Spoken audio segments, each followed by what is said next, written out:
The war did not start with warnings. There was no message, no demand, and no chance to talk. One quiet night, when Earth was still spinning in peace, the sky burned. Across the dark side of the planet, strange lights appeared. Satellites went silent one by one. Communication towers stopped working. Then the first cities were hit. The attackers came from deep space. Their ships were black and sharp, moving faster than anything humans had ever built. They did not aim at military bases first. They aimed at people. Entire cities vanished in seconds. Power grids collapsed. Hospitals lost light. Streets turned silent. No one understood who the enemy was or why they had come. Within the first day, 10 million humans were dead. Governments tried to respond, but confusion ruled everything. Radar systems could not track the enemy's ships. Missiles missed their targets. Fighter jets were destroyed before pilots could see what killed them. The attackers never landed. They stayed in the sky high above, firing energy beams that cut through buildings like paper. They showed no emotion, no hesitation. People around the world watched live feeds of cities burning. Some prayed, some ran, some simply stared at the sky, unable to believe this was real. In underground bunkers and emergency rooms, leaders met in panic. Old enemies stood side by side, knowing borders no longer mattered. Humanity had entered its first interstellar war, and it was losing. The enemy finally spoke on the second day. A single signal broke through the broken networks. It appeared on every working screen, in every language. The voice was cold and calm. Human species, it said, you occupy a resource-rich world. Your resistance is irrelevant. Your extinction will be efficient. There was no anger in the voice, no hatred, just decision. That was when something changed. In a hidden facility deep beneath a mountain, far from the burning cities, a small group watched the message in silence. These were not politicians. They were scientists, engineers, and military planners. People who had worked for years on projects no one believed would ever be used. One of them finally spoke. So, he said quietly, they chose war.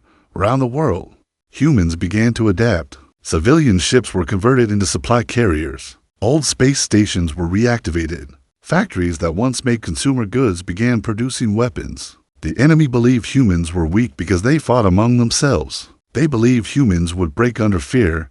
They were wrong. Humanity had survived plagues, world wars, and near extinction before. Pain was familiar. Loss was familiar. And when pushed to the edge, humans did not surrender. They learned fast. Captured debris from enemy weapons was studied day and night. Scientists worked without sleep, driven by grief and anger. They discovered the enemy relied on advanced energy systems, but lacked creativity. Their technology was powerful, but predictable. Human engineers began to improvise. In space, the first human counterattack took place near the moon. It was small and desperate. A group of old defense ships, never meant for deep combat, ambushed a single enemy scout vessel. The battle lasted less than a minute. The human ships were damaged. One was lost, but the enemy ship was destroyed.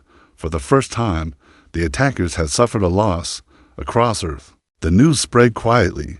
It was not celebrated loudly. There was too much death for that. But hope returned, small and fragile. The enemy noticed the change. Their attacks became faster, more aggressive. They targeted research centers and shipyards. They wanted to break humanity before it could stand.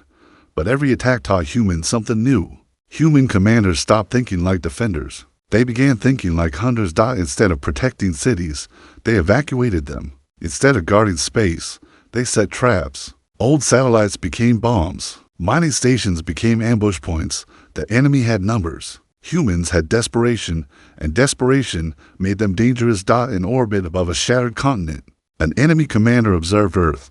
He had studied many species before. Most begged. Some fought briefly. None adapted like this. Human behavior is inefficient, he said to his officers. They should be collapsing.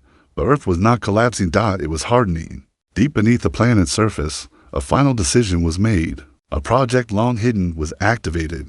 It was not a weapon meant to win battles. It was a weapon meant to end wars. As the enemy prepared their final strike to finish humanity, Earth prepared its answer. The war had begun without mercy, and it would not end with surrender. Earth did not sleep anymore. Day and night had lost meaning. Factories worked without pause. Lights burned underground where cities once stood above. People moved with quiet purpose, carrying loss in their eyes and fire in their hearts. The hidden project moved faster than anyone thought possible. It was called the Ark Line, not because it saved people, but because it carried the future of the species. Deep under mountains and oceans, massive structures opened for the first time. Ships unlike any human design slowly rose from darkness. They were not elegant. They were not beautiful. They were built for one reason only: to survive. These ships used enemy technology mixed with human creativity. They were rough, heavy, and dangerous even to their own crews. But they worked. The first Ark ship launched without ceremony. No speeches were made. No flags were shown. The crew knew their chances of return were low. They launched anyway. In space, the enemy noticed immediately. Their sensors detected something new, something unfamiliar. The human ship did not move like others. It did not run. It moved straight toward the enemy patrol. The battle was brutal and close. Enemy weapons struck first, burning through armor. Human systems failed, then restarted. The ship should have broken apart, but it kept moving. When it reached firing range, it released something unexpected. Not a beam, not a missile. It released chaos, fragments, drones, and signal noise exploded outward. Enemy targeting systems failed. Their ships collided with each other in confusion. Then the human ship fired. The patrol was destroyed. The Ark ship did not return. Its engines failed after the fight. The crew was lost. But their mission was complete. Earth had proven something important. Humans could fight back. The enemy commanders met aboard their central war vessel. This species was not following expected patterns. Their losses were increasing. Efficiency was dropping. This planet must be broken, one commander said. Fear must return. The attacks intensified. Orbital strikes rained down again. Smaller cities were erased. Refuge convoys were hunted. The number of dead humans passed 10 million and kept climbing, but something strange happened. Human resistance did not slow. Instead, it spread. On the edges of the solar system, enemy supply ships began disappearing. Communication relays went silent. Mining outposts were destroyed without warning. Humans were no longer defending Earth. They were attacking the enemy's lifeline. Small human strike teams operated far from home. They lived in dark ships, sleeping in short shifts. They learned the enemy's habits, their schedules, their blind spots. Humans learned that the enemy did not understand sacrifice. Enemy ships always retreated when damaged. Humans did not. That difference changed everything. In one battle near an asteroid belt, a human ship rammed an enemy cruiser at full speed. The explosion lit space like a second sun. The enemy lost a ship worth more than 1,000 human fighters. The humans lost one crew. Earth counted the cost and kept fighting. On Earth, children were taught in underground classrooms. They learned math, history, and survival. They learned about the war not as a story, but as reality. They learned that humanity would not end quietly. The enemy tried a new tactic. They sent a message offering peace. It promised survival for some humans in exchange for surrender. The message was received. It was ignored. The decision was unanimous. Humanity would not kneel. Deep beneath Earth, the Ark Line expanded. More ships were built. New weapons were tested. One project stood above all others. It was not meant for defense or attack. It was meant to change the rules of war. The enemy detected unusual energy readings from Earth. Their analysts warned of unknown technology activation. This species is reaching beyond its limits. One officer said, "They always do." Another replied, "Then they fail." But humans did not fail. They adapted.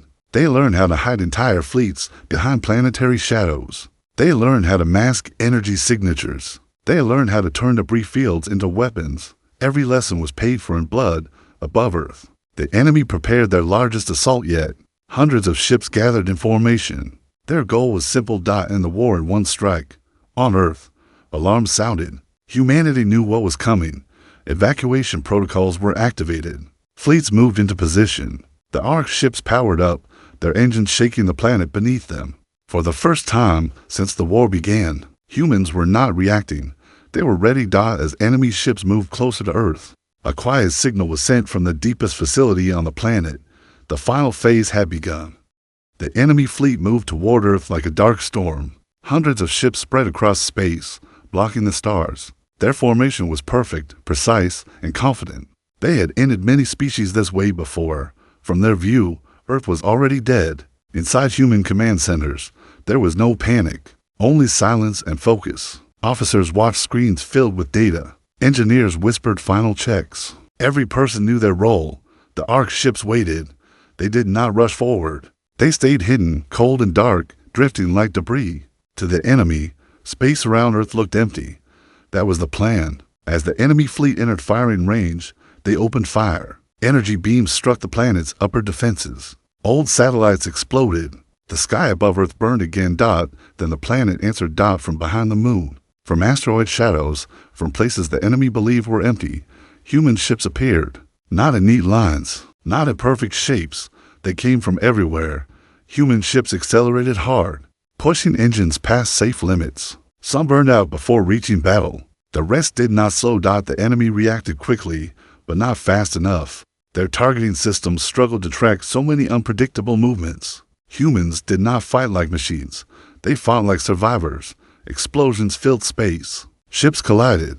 Wreckage spun in all directions. Human pilots flew through debris fields without hesitation, using broken enemy ships as cover. For the first time, the enemy fleet began to lose control.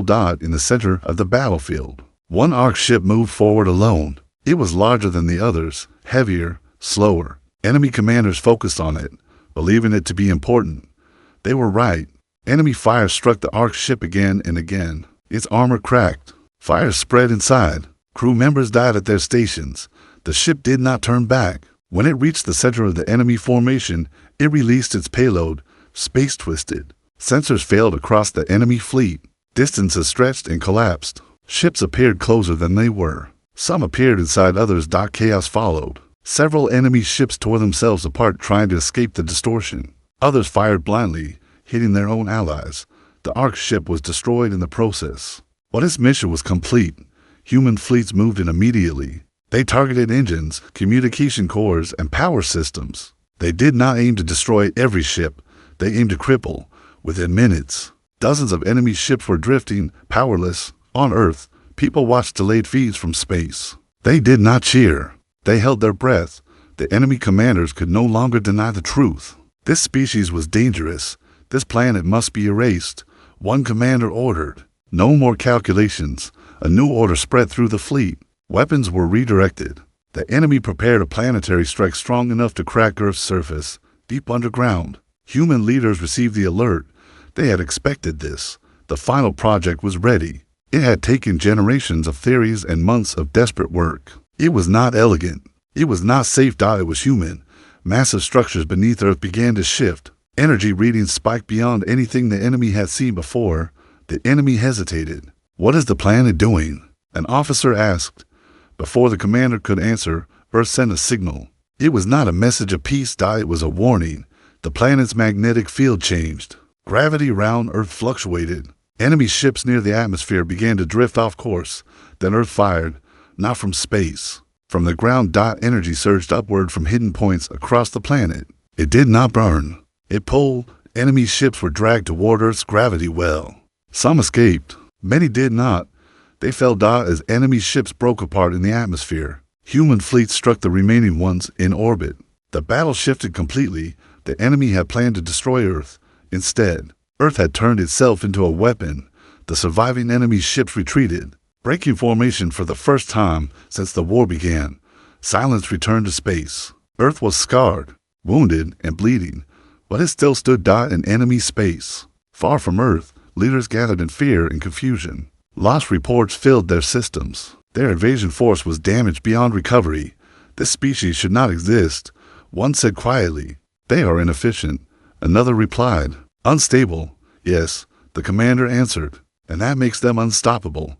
Back on Earth, no one celebrated. The war was far from over. The enemy was still powerful, still vast, but something had changed forever. Humanity was no longer prey. It was a threat, and the enemy had just learned that. Killing humans only taught them how to kill back. The enemy retreat shocked both sides.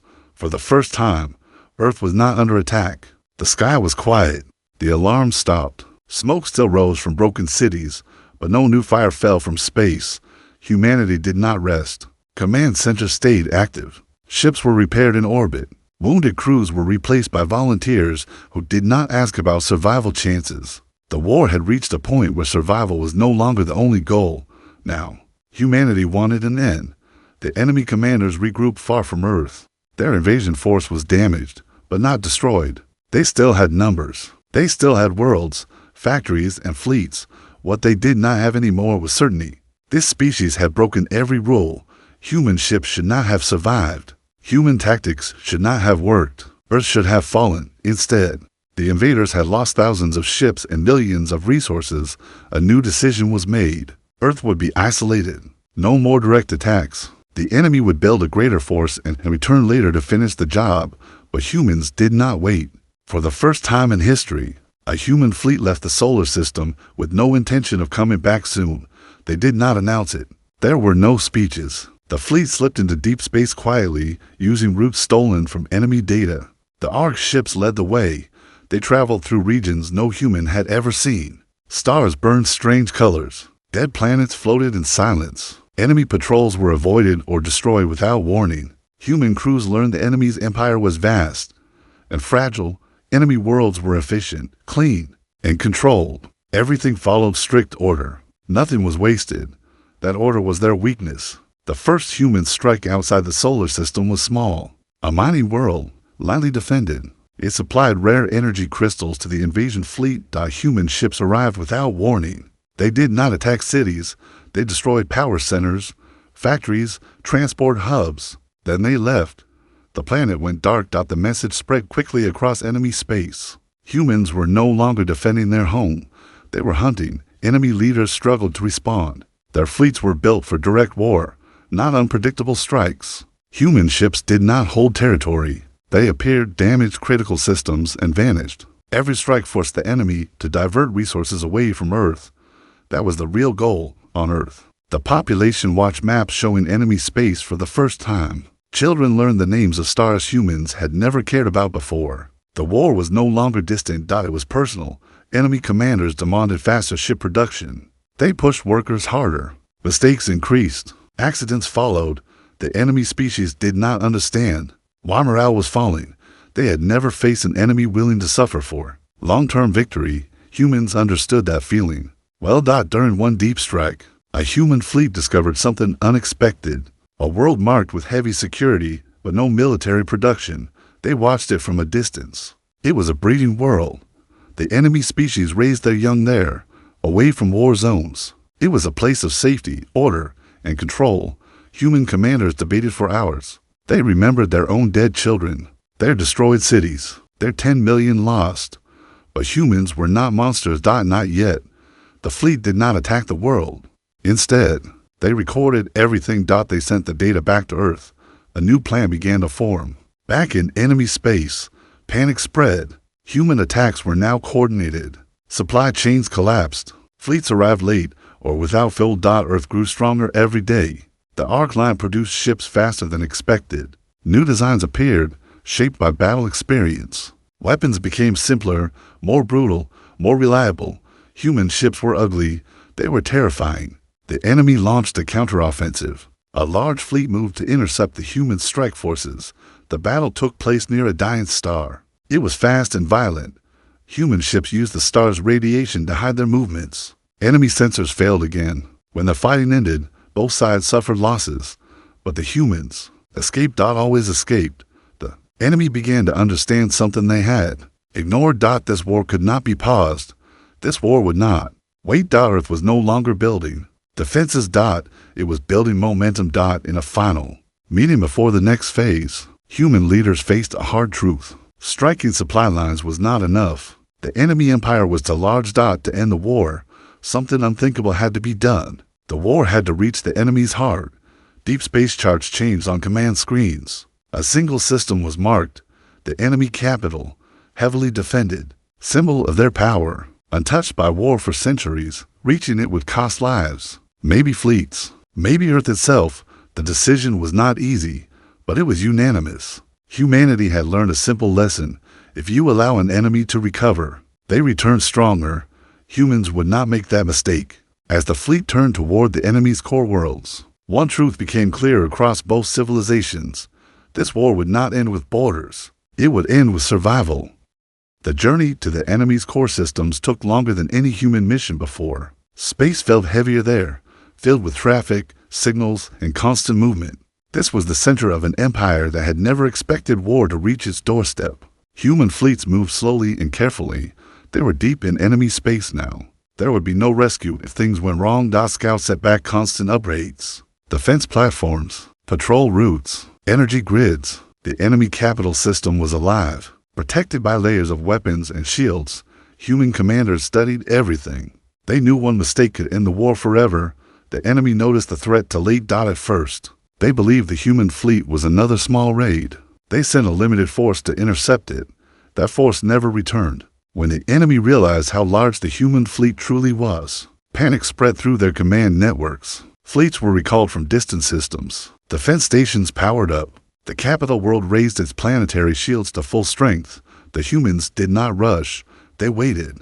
They let the enemy move first. As enemy fleets gathered, humans struck their outer defenses. One by one, sensor arrays went dark. Communication relays vanished. The enemy empire began to lose sight of itself. Confusion replaced order. Human ships slipped through gaps in defenses that should not have existed. They used old enemy protocols against them, sending false commands and fake alerts. The enemy species relied on control. Humans relied on chaos. The first major battle near the capital system was short and violent. Enemy ships formed tight patterns, firing with perfect timing. Human ships scattered, pulling the enemy out of formation. Then the traps activated. Hidden charges detonated. Gravity fields shifted. Enemy ships slammed into each other, breaking shields and tearing hulls apart.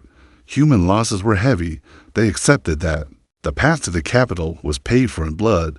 When the capital world finally came into view, even human crews felt fear. It was massive, covered in layered shields, surrounded by stations and fleets. Its surface glowed with cities that had never known war. The enemy leaders watched the approaching humans in disbelief. No species had ever reached this far. This is not possible, one said. But the humans were already there. The attack did not begin with weapons. It began with silence. Human ships shut down active systems and drifted. Enemy sensors struggled to track them against the background noise of the system. Then, suddenly, the capital world lost power. Cities went dark. Shields flickered. Human teams had already infiltrated key systems through captured enemy networks. They did not destroy them. They locked them. The message was clear. Humanity could end this world. The enemy responded with everything they had. Planetary guns fired. Fleets surged forward. Space turned white with energy. Human ships burned. Some broke apart instantly. Others fought through the fire, releasing weapons at point-blank range. The battle became chaos. Above the capital world, an Ark ship reached critical distance. Its hull was broken. Fires burned inside. The crew was dying. The ship did not turn away. It deployed its final device. A pulse spread outward, disrupting the planet's shields completely. For a moment, the capital world was naked. Human fleets surged forward. They did not strike the surface. They stopped. The enemy commanders waited for destruction. It did not come. Instead, a signal was broadcast across the entire enemy empire. Clear, calm, human. This war ends now. The message showed images of Earth, burning cities, dead children, broken hospitals, 10 million humans lost. Then it showed the capital, world. Alive, untouched. The meaning was simple. Humans could destroy it. They chose not to. The enemy species had never faced mercy from an enemy that could win. Confusion spread through their leadership. Some demanded immediate counterattack. Others hesitated. That hesitation was fatal. Across the empire, systems failed. Fleets lost coordination. Human strikes increased everywhere at once. The enemy empire began to crack. The capital world remained intact, but its power was gone. Its leaders were divided. Their fleets were bleeding resources. Humanity had done what no one else ever had. They had reached the heart of the enemy and stopped. The war was not over yet, but the balance had shifted forever. For the first time, the enemy species felt something new. Fear.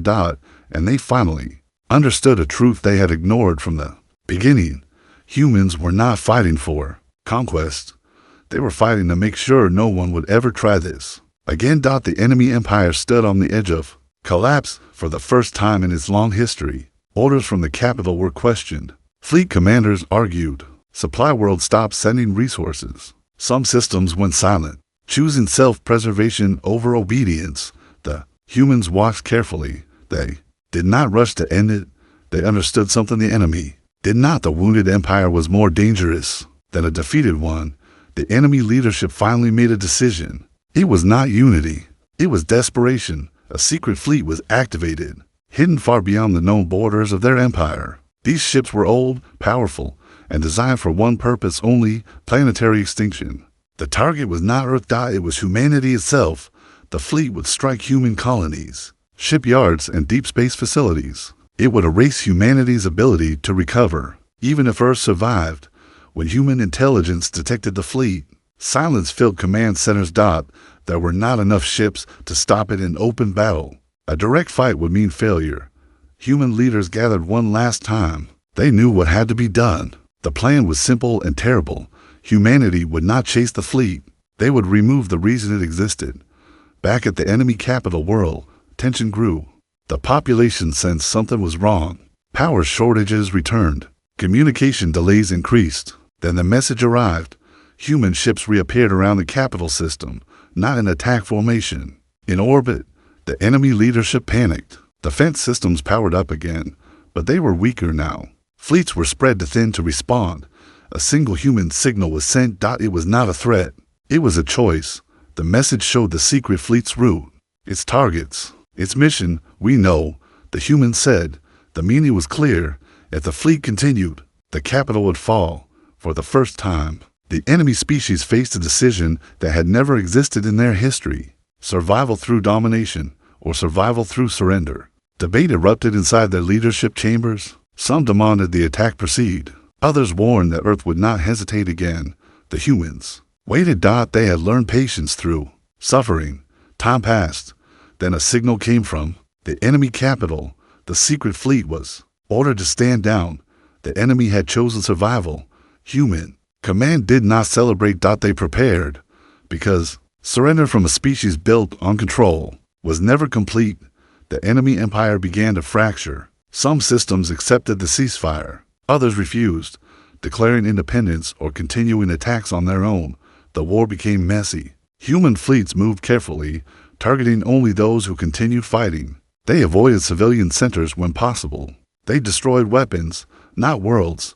This confused the enemy even more. They had expected conquest. They received containment. On Earth, people slowly returned to the surface. Cities were rebuilt with scars left visible. Memorials stood where streets once were. 10 million names were recorded. None were forgotten. The enemy capital world remained intact, but powerless. Its leaders were forced into talks they did not understand how to control. They were used to giving orders, not negotiating. As the final hostile fleets were destroyed or surrendered, the war's end approached. But one last problem remained. The enemy species had committed genocide. They had killed 10 million humans. There would be consequences. Human leaders faced the hardest question of the war. What justice looked like. Destroying the enemy species would be easy now. The technology existed. The access was open. But that path would change humanity forever. The debate lasted days. In the end, a decision was made. Humanity would not become what tried to destroy it. Instead, the enemy species would lose what it valued most. Control. Their military was dismantled. Their faster-than-light travel was restricted. Their empire was broken into independent systems. Under strict monitoring, they would never again have the power to attack another species. This was not mercy. It was a sentence. As the final agreements were enforced, the secret fleet was dismantled. Its weapons were destroyed. Its crews were reassigned to civilian labor. The war was ending, but its shadow remained. In quiet moments, human commanders looked at the stars differently now.